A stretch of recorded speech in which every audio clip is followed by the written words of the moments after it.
ठाकरे शिवतीर्थावरती दाखल झालेत। संयुक्त सभांचं नियोजन तसंच प्रचाराचे दोन्ही ज्युनियर ठाकरे बंधू याचं नियोजन करतायत। यावरती चर्चा करण्यासाठी आदित्य ठाकरे आता शिवतीर्थावरती दाखल झालेले आहेत। आपण बघितलं होतं कालच राज ठाकरे मातोश्रीवरती गेले होते आणि आजच मोठ्या घडामोडी घडताना दिसत आहेत। आज आदित्य ठाकरे हे शिवतीर्थावरती आलेले आहेत। आगामी काळामध्ये अनेक सभा होणार आहेत। या सगळ्या संयुक्त सभांचं नियोजन करण्यासाठी आदित्य ठाकरे शिवतीर्थावरती गेल्याचं समजतंय।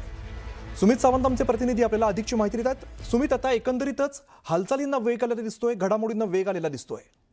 बरोबर आहे, घडामोडींना वेग आलाय कारण आता केवळ 15 दिवस उरलेले आहेत निवडणुकांसाठी आणि मुंबई महानगरपालिकेव्यतिरिक्त तर सगळ्यात 29 महानगरपालिका आणि या सगळ्या महानगरपालिकांमध्ये जर यश मिळवायचं असेल तर नियोजन अत्यंत महत्वाचं आहे आणि हेच नियोजन दोन्ही ज्युनियर ठाकरे करतात, आदित्य ठाकरे आणि अमित ठाकरे, आणि त्यासाठीच आदित्य ठाकरे आता शिवतीर्थावर दाखल झालेले आहेत।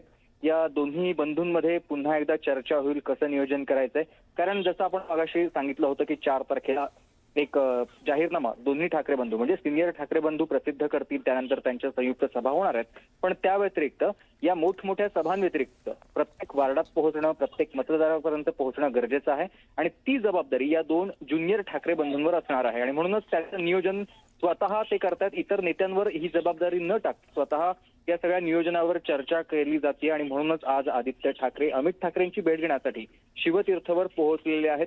या बैठकीला आता सुरुवात होईल आणि त्यानंतर काही वेळामध्ये या बैठकीचं नेमकं काय फलित आहे, बैठकीमधून काय होतं हे पाहणं महत्त्वाचं असेल। आपल्यापर्यंत त्या सगळ्या संदर्भातली माहिती येणारच असेल।